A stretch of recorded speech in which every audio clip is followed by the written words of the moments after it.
నోరున్నది కదా అని ఏది పడితే అది మాట్లాడి వెళ్ళిపోయినటువంటి ముఖ్యమంత్రి రేవంత్ రెడ్డి గారికి నేను అదే రోజు సాయంత్రం చెప్పిన, మళ్ళీ ఇప్పుడు మీ ద్వారా మళ్ళీ ఒకసారి గుర్తు చేద్దాం అనుకుంటున్నా.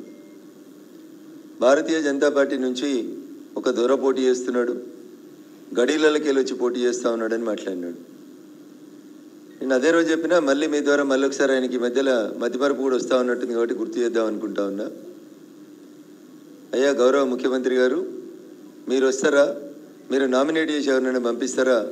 నా సొంత గ్రామం బొప్పాపూర్లో మా అమ్మ నాన్న పేరు మీద ఉన్నటువంటి గడిని మీకు రిజిస్ట్రేషన్ చేస్తాను. సమయం తిరగకపోతే రేపు ఎల్లుండి ఇంకొక 48 గంటలు తీసుకొని మీరు ఎవరినైనా పంపండి మీ ప్రతినిధిగా. తప్పకుండా రఘునందన్ రావు ఏ గడిలోంచి వచ్చిండో ఆ గడి రేవంత్ రెడ్డి గారి పేరు మీద లేదా వారు చెప్పినటువంటి వ్యక్తుల పేరు మీద, వారి ఏజెంట్ల పేరు మీద రిజిస్ట్రేషన్ చేయడానికి నేను సిద్ధంగా ఉన్నా. ఇది మొదటి అంశం. రెండో మాట, ఆ రోజు చెప్పినా నేను ఈరోజు చెప్తా ఉన్నా. మెదక్ నరేంద్ర మోడీ ఏం చేయలేదు, ఇందిరమ్మ ఏదో చేసిందని అన్ని అబద్ధాలు చదివిపోయినారు. ఆ రోజు చెప్పినా ఇప్పుడు కూడా చెప్తా ఉన్నాను.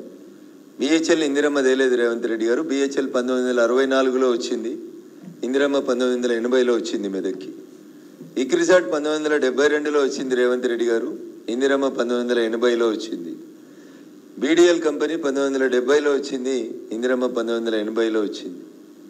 ఇవన్నీ అబద్ధాలు చెప్పి చివరిగా మీరు ఏమడిగినారంటే, 2 బస్సులు కట్టుకొని దుబ్బాకకు వస్తా, నువ్వో మీ మోడీయో ఈ మెదక్కో ఆ దుబ్బాకకో ఏమైనా చేస్తే చూపించు అని అడిగినారు. నేను 2 రోజుల నుంచి ఎదురు చూస్తున్నా, మీ బస్సు మా దుబ్బాక వస్తుందా మెదక్ వస్తుందా అని. 2 రోజుల నుంచి మీరు రాలేదు, మీ బస్సు రాలేదు దుబ్బాకకి. అందుకని నేనే మీ పట్టణంకి వచ్చిన రేవంత్ రెడ్డి గారు. బహుశా మీ ఆఫీసులో మీరు ఉన్నారో లేరో తెలియదు, నన్ను ఎలక్షన్ క్యాంపెయిన్కి పోయారేమో బిజీగా ఉంటారన్న ఉద్దేశం కొద్దీ పోస్టల్ మాధ్యమం ద్వారా, కొరియర్ ద్వారా నరేంద్ర మోడీ గారు 2014 నుంచి 2014 నుంచి 2024 దాకా మా మెదక్ పార్లమెంట్కి ఏం చేసిండ్రు అని మీరు అడిగారు.